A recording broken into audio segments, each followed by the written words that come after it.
नमः शिवाय। आज की कथा कालों के काल महाकाल की है।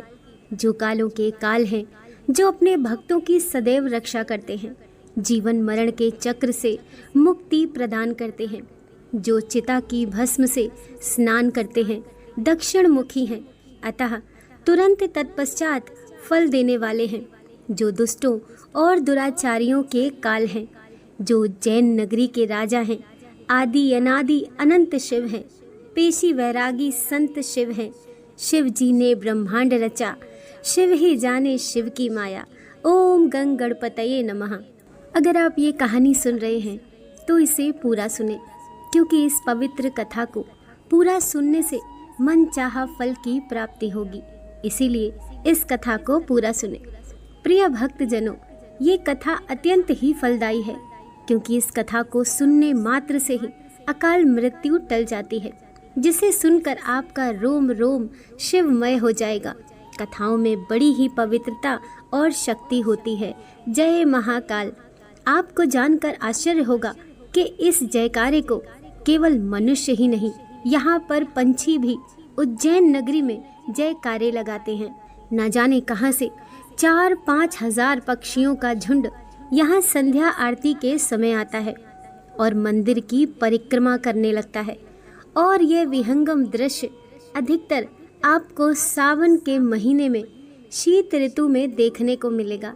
है ना अनोखी बात। तो कथा का प्रारंभ करते हैं। शिव का काज सदा सुखदाई, शिव के बिन है कौन सहाई। निष्दिन कीजे शिव की पूजा, शिव ही देंगे भय से मुक्ति। उज्जैनी में राजा चंद्रसेन का राज था। वह भगवान शिव का परम भक्त था। राजा का मित्र भगवान शिव का गण था। उसने राजा को एक मणि प्रदान की थी, जो कि अत्यंत ही दिव्यमान और अत्यंत ही चमत्कारी थी।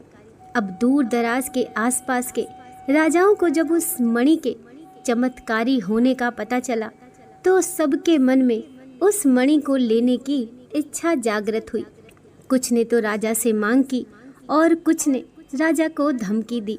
इस प्रकार कुछ राजाओं ने मिलकर राजा चंद्रसेन पर आक्रमण कर दिया। अब राजा चंद्रसेन उन आक्रमणकारियों से बचने के लिए महाकाल के शरण में चले जाते हैं। वहीं पर समाधि लीन होकर भगवान महाकाल की आराधना करने लगते हैं। एक दिन श्रीधर नामक 5 वर्ष का एक गोप बालक अपनी माता के साथ उधर से गुजर रहा था। राजा का शिव पूजन देखकर उसे बहुत ही विस्मय और कौतूहल हुआ। वह स्वयं उसी प्रकार की सामग्री से शिव पूजन करने के लिए लालायत हुआ। उस छोटे से अबोध बालक के मन में भगवान शिव के प्रति इतनी करुणा उत्पन्न हो गई, इतनी भक्ति जागृत हो गई कि उसके पास पर्याप्त सामग्री नहीं थी।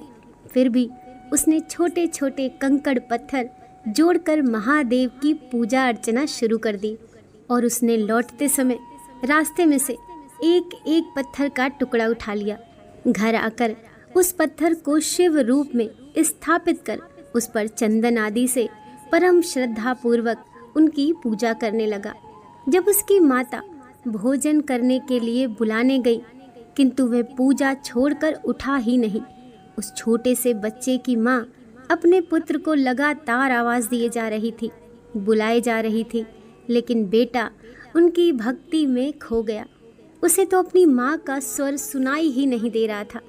इस प्रकार से वह भोलेनाथ की भक्ति में लीन हो गया। अब ये देखकर माता को बड़ा क्रोध आया। अपने बच्चे को बुलाते बुलाते माता परेशान हो गई। उसने सोचा कि ये बालक कंकर पत्थर रखकर पता नहीं क्या मंत्र मुग्ध बैठा है। अब माता ने क्रोधवश में आकर अपने बच्चे को झल्लाते हुए उसके सामने से रखा हुआ सारा सामग्री फेंक दिया। तभी पत्थरों को उठाकर घर के बाहर रास्ते में डाल दिया।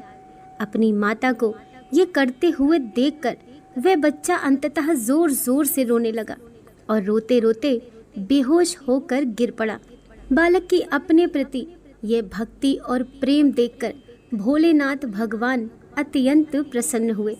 बालक ने जैसे ही होश में आकर अपने नेत्र खोले, तो उसने देखा उसके सामने एक बहुत ही भव्य और अति विशाल स्वर्ण और रत्नों से बना हुआ मंदिर है। उस मंदिर के अंदर बहुत ही प्रकाशपूर्ण भास्कर तेजस्वी ज्योतिर्लिंग खड़ा है। बच्चा प्रसन्नता और आनंद से विभोर होकर भगवान शिव की स्तुति करने लगा। माता को जब ये समाचार मिला तब दौड़कर उसने अपने लाल को गले से लगा लिया। पीछे राजा चंद्रसेन ने वहां पहुंचकर उस बालक की भक्ति और सिद्धि की बड़ी सराहना की। धीरे धीरे वहां बड़ी ही भीड़ जुट गई। इतने में उस स्थान पर हनुमान जी प्रकट हुए। उन्होंने कहा, मनुष्यों, भगवान शंकर शीघ्र फल देने वाले देवताओं में सर्वप्रथम हैं।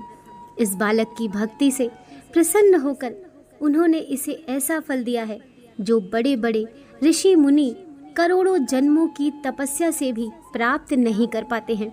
इस गोप बालक की 8वीं पीढ़ी में धर्मात्मा नंद गोप का जन्म होगा।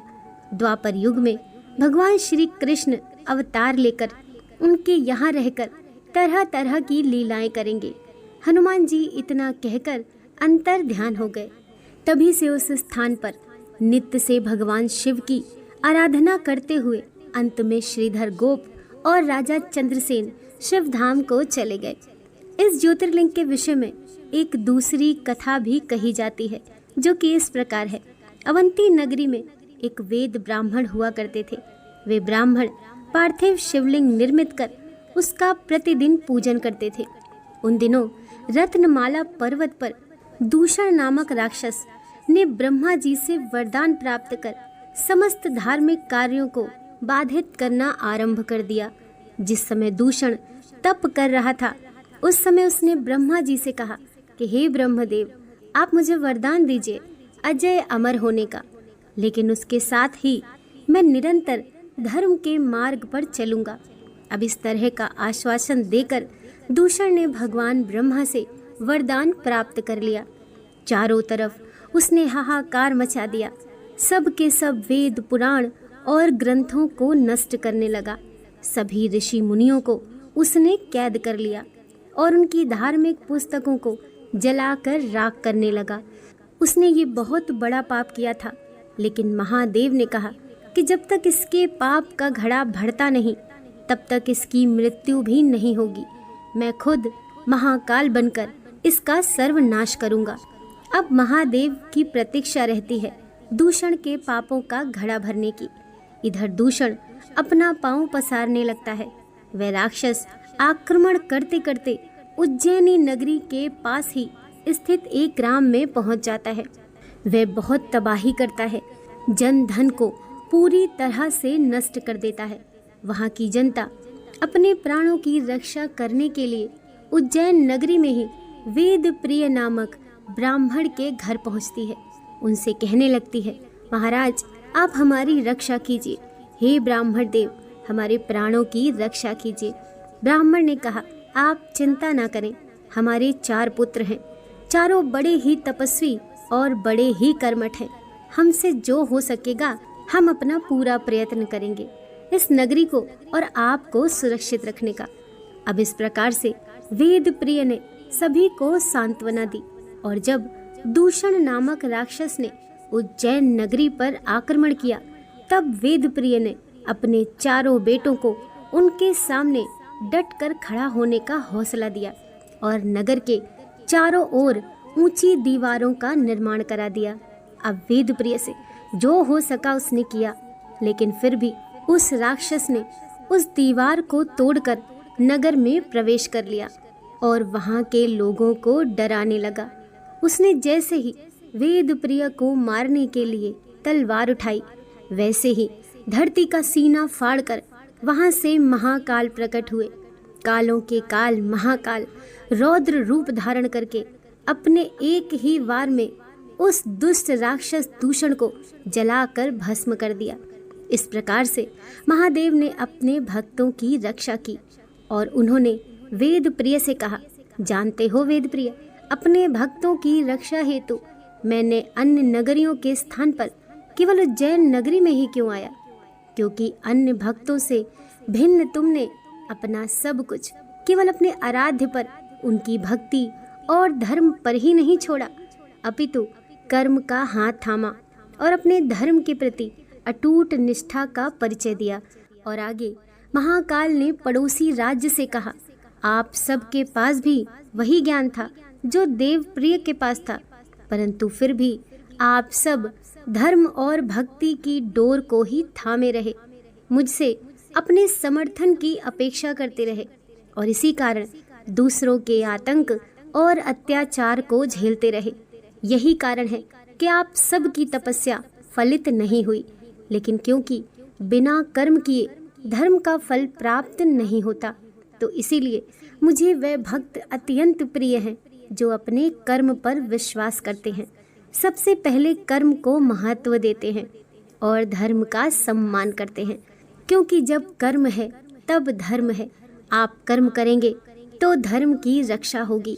हे वेद प्रिय, जीवन रूपी पहिए के केवल 2 ही पहिए होते हैं। मैं तुम्हारी निष्ठा और भक्ति से अत्यंत प्रसन्न हूँ। मांगो, मैं तुम्हें वर देना चाहता हूँ। तुम्हें क्या वरदान चाहिए? तब ब्राह्मण देव ने कहा कि प्रभु, मैं तो काशी का रहने वाला था और यहाँ उज्जैन नगरी में अवंती नगरी में आकर बस गया। भगवान, मैं आपसे यही वरदान मांगता हूँ कि आप इस उज्जैन नगरी में हमेशा के लिए बस जाएं और यहाँ पर आप राजा बनकर हमारी रक्षा करें और प्रजा की तरह हमारा पालन करें। हे भगवान, मैं आपसे यही मांगता हूँ। और आगे वेद प्रिय ने कहा कि हे भगवान, मैं आपका साक्षात पूजन करना चाहता हूँ। भगवान महाकाल ने खुश होकर तथास्तु कह दिया और वेद प्रिय को आशीर्वाद दे दिया। उन्होंने कहा कि हे वेद प्रिय, मैं उज्जैन नगरी में चिरकाल तक निवास करूंगा और अपने नगर वासियों की सुरक्षा करूंगा। हर अपराधी दुराचारी को दंड दूंगा, क्योंकि मैं कालों का काल महाकाल हूँ। मैं उन्हें तत्पश्चात दंड दूंगा और अपने भक्तों को जीवन मरण के चक्र से मुक्ति दिलाऊंगा। जो भी कोई भक्त मेरी इस नगरी में अपार श्रद्धा भक्ति रख कर आएगा, उसे जीवन मरण और भय के चक्र से मुक्ति दिलाऊंगा। उसे कर्म के मार्ग पर अग्रसर होने की प्रेरणा दूंगा, ताकि वे अपने जीवन में कर्म को जीत सके और उन्नति को प्राप्त करे। ये कहकर भगवान महाकाल उज्जैन नगरी में स्थापित हो गए और उज्जैन नगरी में वहीं तत्पश्चात ब्राह्मण वेद प्रिय ने भगवान की पूरी आराधना की। प्रेम से बोलिए कालों के काल महाकाल की जय। दोस्तों, कहानी पसंद आई हो तो वीडियो को लाइक कीजिए, चैनल को सब्सक्राइब कीजिए। मिलते हैं अगली वीडियो के साथ। हर हर महादेव।